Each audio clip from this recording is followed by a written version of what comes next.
Hello, everyone. Visokii Entertainment. Just me today. I haven't sent out the link to anyone. I'll send it out to Charlie and Rick. Who knows? Maybe they want to hop in here. But it'll be a bit of a short one today because I'm just not feeling so great. As you guys may have seen on Twitter last week, I said I will not. I said I wasn't going to do the NFL podcast because I was out of my house. I was dog sitting for Charlie's parents. So. And then this week, I'm just not feeling the greatest.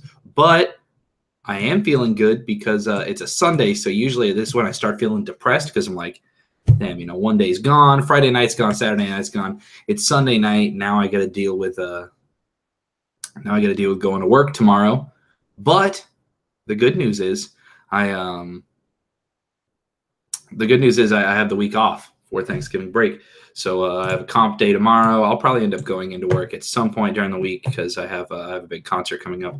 But like I said, it's still good news because I've got the week off, so it's nice. My body picked a convenient time to get sick. Hello, Ben. How are you? Make sure you give me your predictions, Ben, because I'll be talking about it. It's nice to have someone else in here chilling. All right. So without further ado, let's pop to something that I am actually pretty excited about, which is our weekly picks. We actually a couple weeks ago we pulled back in. We're officially in we're in the positives. We're up over 500, 48 and 43. So thank you to Ben and Charlie. That was a good podcast a couple weeks ago. So I hope to have both of you guys on pretty frequently. I think that would be nice. But so the only ones we got wrong were Chiefs. We said Chiefs are going to beat Cowboys, and that Seahawks are going to beat the Redskins, and the Falcons are going to beat the Panthers. All the other ones, though, we did get correct. You guys laughed at me when I said Colts were going to beat the Texans, but it happened. Jaguars, Saints, Rams. These are all pretty easy picks, to be honest. Ravens, Titans was probably pretty close. But all the rest of them, the games kind of went as we expected them to go. The main reason we start seeing this is because we start seeing, teams' true character, right? You haven't seen my true form yet. I'm good. Don't worry, I will. We did good. Yeah, we did good. So we are starting to see which teams are going to be good. At the beginning of the year, Eagles, Broncos, people probably would have said, oh, Broncos win that easy. Now it's like, oh, Eagles will win that easy. We didn't get any of the scores completely right, I don't think, but good job picking it. All right. Getting started with Lions at Bears. So we're starting to look at the record of some of these teams. So the Lions are 5-4 going against the Bears, who are 3-6. So this is a divisional matchup. They're always closer than people think they're going to be. The Lions are a much better team. Matt Stafford's been playing really well this year. And for that reason, I think that the Lions will end up taking this game. I don't know if it will be a super high-scoring game, but I'll say 24-10 the Lions over the Bears. Jaguars, Browns. This is hopefully a gimme. I'm a Jaguars fan. I was hoping the Jaguars, would do really well, but they, I just think they're going to do well. So, Jaguars at Browns. I think Jaguars are hopefully going to put up some more points. So I'm going to take Jaguars in this one, 28-9. 3 field goals for the Brownies. I think that'll be easy. Ben says Lions 33-17. That's a good pick. Flamer says hi. Hello, Flamer. But in all honesty, so looking back at the Jaguars really quick, I want to talk about this. So at the beginning of the year, we saw all these reports coming out saying that Blake Bortles had fixed his mechanics and he's going to be better. So people were looking up. They were saying, all right, well, we can be a little excited about the Jaguars this year. And then Blake Bortles had a rough first 3-4 weeks. Panther in here, Browns versus bye week. Really? Yeah, they actually did not lose. They must have tied or something. Cousins, Carr, Stafford. But Blake Bortles was a liability at the beginning of the season, and people just kind of look at him as a really bad quarterback now, but he's actually been playing pretty well over the past 3-4 weeks. Leonard Fournette's been in and out. He is going to play today, but Blake Bortles has been showing that he can get it done without all that help. So that's kind of promising. Ravens at Packers. This is a really tough one. Ravens defense is pretty good. They have a good pass defense against Brett Hundley. So the Packers really have to come out and run the ball effectively, and I don't think they have Aaron Jones playing. I think it's going to be back to Ty Montgomery. Browns lost the bye week because the A.J. McCarron trade. That's right. They did lose. Ravens at Packers. The Packers are at home. I just have a feeling the Packers are going to find a way to pull this out. The Ravens offense is just historically just really bad. Brashard Perriman, UCF's finest. He got demoted. He's officially the third wide receiver on their depth chart now, I think. So I don't know. I don't see how the Ravens are going to really move the ball that well. So in this game, I'm going to take the Packers 17-13. Cardinals at the Texans. The Texans are hurting, man. The Cardinals, Adrian Peterson, you never know what you're going to see from him. Week to week, he came in. He's played for them for 4 weeks now, and he had a really good week, a really bad week, a really good week, a really bad week. So theoretically, law of averages, law of patterns, I guess, says that Adrian Peterson's going to have a good game. Texans just hurting offense. When you lose your best player on offense and defense, well, maybe DeAndre Hopkins is their best player on offense, but one of your top two on both sides of the ball, it's going to be hard to win games. So I'm going to end up taking the Cardinals in this game, 21-14. Buccaneers at Dolphins. This game, Miami is like their record right now is even better than what they actually are. The Dolphins are 4-5 right now. They have no business being 4-5, but the Buccaneers are also really bad. So this is our makeup game from the game that people were excited about to start up week 1 that got, canceled. Postponed. Ben says every time he has a good game, he uses too much in the tank. It's possible, Ben. That's talking about Adrian Peterson. Also, go to check our fantasy need lineup help. Okay, I'll check it out after this. But Miami and Buccaneers, these are not good football teams. But I still think that Jameis Winston has a tendency to pull out a good game every once in a while. So for that reason, I'm going to take Jesus, I can't spell. I'm going to take the Buccaneers in this game. I actually think Jameis Winston is going to come out and put up a bunch of points on the Dolphins defense. I don't know why, but I'm going to take Buccaneers in this one, 31-13. Rams at Vikings.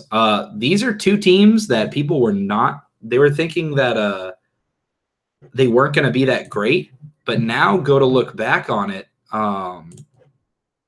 The Rams have been outscoring people by a bunch. They won 52-14 or something against the Giants. Let me actually go look at that because I predicted a complete blowout. I remember having that game. The final score of that game was 51-17, and our prediction was 54-17. I got to say, pretty proud of myself for getting that close. But, I mean, the Rams have been a good team this year, and so have the Vikings on the defensive side. And Adam Thielen is back. Stephon Diggs is coming back. So I think the Vikings actually pull out the win here. They're at home. I think it's going to be a close game. And I don't know. I just think it's going to be an exciting game. I'm going to take the Vikings in this one, 27-24, and that's actually going to be my game of the week, which I forgot to do a couple weeks ago. But my game of the week is going to be the Rams and Vikings. Game of the week. Okay. Because I don't know. I just think it's going to be a fun one to watch, especially if you like Smash Mouth football. Not like the band, but Panther says Goff for MVP. Sure, man. Flamer says, who should I start? Stafford. Oh, Stafford, Carr, Cousins, Goff. Probably not Goff because the Vikings defense is pretty good. Let me look at our other matchups. David Carr's playing the Patriots. If the Patriots get out to a big lead, Carr might throw a bunch. He might be a good play. Cousins is playing the Saints. The Saints defense is actually pretty improved this year, so I wouldn't start Cousins either. and then Stafford is playing the Bears. Well, it depends. I think the Lions are going to win and the Raiders are going to lose. But when teams get behind, that leads quarterbacks to having to throw more. So I personally would probably start Derek Carr, even though I think Matt Stafford's going to have a decent game. But he might only have to throw 2 touchdowns, get a lead, and just kind of hold it. So I would start Derek Carr. I think I said David Carr before. Whatever. Chiefs at Giants. Chiefs are going to win this game. Giants are not a good football team. They're going to win it pretty handedly. I'm gonna say 31-7. Redskins at Saints. I'm going to take the Saints. The Saints are a good football team. They finally have a running game. The combination of Mark Ingram and Alvin Kamara is awesome. They've been doing really well doing the running back by committee there. So I am going to take the Saints in that game. 27-17. I think Redskins will put up a little bit of points. Now we're into the 4 o'clock game. So we've got Bills at Chargers. Nate Peterman is apparently in. And honestly, I like Tyrod Taylor. I don't see why he was benched. So just because I'm spiteful, I'm going to take the Chargers in this game. 24-10. Bengals at Broncos. You never know what you're going to get out of the Bengals offense. Bengals are currently 3-6, but so are the Broncos. These are 2 teams that we thought this would be a good game before the season. You had Joe Mixon coming in on the Bengals. You have then they got John Ross. So you got Joe Mixon, John Ross on the Bengals. People thought they were going to be one of the most explosive offenses in the league. And outside of A.J. Green, they have not been good at all. And the Broncos defense has been okay. So I think I'm going to take the Broncos in this game in a low-scoring affair, 10-3. I don't think that'll be a good football game, but who knows? Some predictions coming in from Ben. He says Redskins 38-33, Chiefs 27-7, Chargers 27-6, Bengals 23-12. 12 is an interesting score. 4 field. I guess that's what it would have to be, right? Patriots 33-26. So let's talk about the Patriots. Patriots are at the Raiders in a 4 o'clock game today. I do think Patriots are going to get this win. But like I said, Derek Carr will probably put up some points. Amari Cooper hopefully shows up. But I don't know. I just think the Patriots are a bit too much for a lot of the teams. But the Raiders kind of need this win if they want to be in the playoff race, because the Raiders are currently sitting at 4-5. So Patriots are sitting 7-2. Raiders are 4-5. Patriots definitely not sitting back. They're definitely going for it because they're going for that number 1 seed, which they currently do not have. The number 1 seed currently belongs to who has it right now? Chiefs? No. God, I'm crazy. I'm drawing a complete blank. Oh, Steelers. I was like, it was okay, yeah. Steelers currently hold the number 1 seed, and even if the Patriots win, the Steelers will still have the number 1 seed. They control their own destiny. So I'm taking the Patriots in this game. 41-24. I think they're going to put up too much points. Eagles at Cowboys. I could have easily picked this as game of the week because it is going to be a good game, Eagles at Cowboys. Ezekiel Elliott is not playing. I think Alfred Morris will be fine in relief, but he's obviously not Zeke. You know what I mean? And the Eagles look like a much better team right now. As far as records, this is a must-win for the Cowboys. If they want a shot at this division, the Cowboys are sitting at 5-4. Meanwhile, the Eagles are 8-1. So if Dallas can take one away from them, Philadelphia will go to 8-2. Dallas will go to 6-4. Then you might be within striking distance if you can hope the Eagles lose some games. But you don't want to just rest on the fact that you might be able to get a wild card. And jumping back, if Cowboys were to fall to 5-5, that makes it very difficult to make the playoffs, in my opinion. So I have a feeling the Cowboys are somehow going to be able to pull this one out. They are a different team. Dak is going to have to be the one to be there, but it's a divisional matchup. I think Cowboys defense steps up. Carson Wentz, some of the risky throws he makes might turn into some interceptions today. So in the Sunday night game, I'm going to end up taking the Cowboys 28-27. 1-point game right down to the wire. Falcons at Seahawks. This game, Monday night game, this seemed like a much better game going into the year. I mean, Falcons are 5-4, Seahawks are 6-3. So they're not bad. They're good teams. But they're in that wide open NFC playoff picture. It's a bit of a toss-up. Matt Ryan is playing fine this year, but Russell Wilson just seems to have one or two of those games every year where he just shows up. The Seahawks are without, or actually, never mind. I forgot the report. Richard Sherman was out, but they just came out with the report yesterday that Cam Chancellor is also out.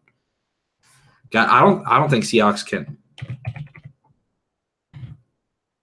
When it comes down to it, if you don't have 2 of the 4 members of the Legion of Boom, the big members, and I love Shaquille Griffin, but he's going to be out on an island against Julio Jones a lot of this game. I do not like that matchup for the Seahawks, so I have to take Falcons in this one.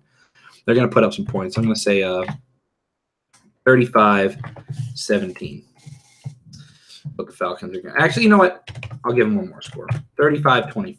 I'll give the Seahawks another score because Russell Wilson's going to have a good game. Fantasy players of the week. Ben said he's picking Kelsey. Looking at matchups, you really just – I have to look at this. I have to look at who's playing the bad teams when it comes to matchups. So this week you've got Jacksonville playing the Browns. But you don't necessarily love any of the offensive players on Jacksonville. They're going to put up points, but you don't know where it's going to come from. Okay? Because Blake Bortles might have a good game. Leonard Fournette, who's coming back off an injury, he might have a good game.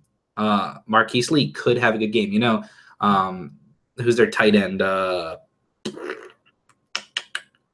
Mercedes Lewis. He had like one really good game. So Jaguars is weird. Like sometimes they get they have random players. And then you look at some of the other really bad teams, Buccaneers and Dolphins. You could pick a player from either of their team. But I agree that it has to be a player from the Chiefs. The Giants are not a good football team. The Chiefs need to come out and show their dominance. But I am not taking Travis Kelce. Fantasy player of the week. Player of the week. I'm going to take Tyreek Hill. I think this is just going to be one of those weeks where he shows up. He's been up and down a little bit, but the Giants do not have the speed on defense. Panther says he's starting Nathan Peterman in fantasy. It's interesting. All right. But I'm going to take Tyreek Hill. I think the Chiefs are going to have a good game. I think this is the game where people really start to say, is this the last time Eli Manning, will be in a Giants uniform at the end of this year? Ben says every game the Giants have allowed at least 1 touchdown and 40-plus yards to tight ends. Nice. Good stat. Next-gen stats, Ben. And Travis Kelce is definitely a big weapon. Looking at the other side of the ball, I think Evan Ingram actually has a good game for the Giants too, because Eli Manning's got to throw at some point. So hopefully I get some of these picks right. I feel like complete dookie right now. So I'm probably gonna sign off. And we'll see. I don't know what Lucas is doing. I'm going to go see what's going on. And then we got a WWE pay-per-view tonight. So if you guys know someone that has the WWE Network or whatever, or if you want to sign up for a free trial and watch it, Survivor Series is on tonight, pay-per-view. I hope you guys have a wonderful Thanksgiving. I'll try to see if I can put my predictions for Thanksgiving games sometime throughout the week. I'll tweet it on the Twitters. So tweet at me, at Visokii Tweets. Send me a DM, whatever. They're open, I believe. And make sure you guys like and subscribe and click that little bell so you know when we go live. And till next time, peace.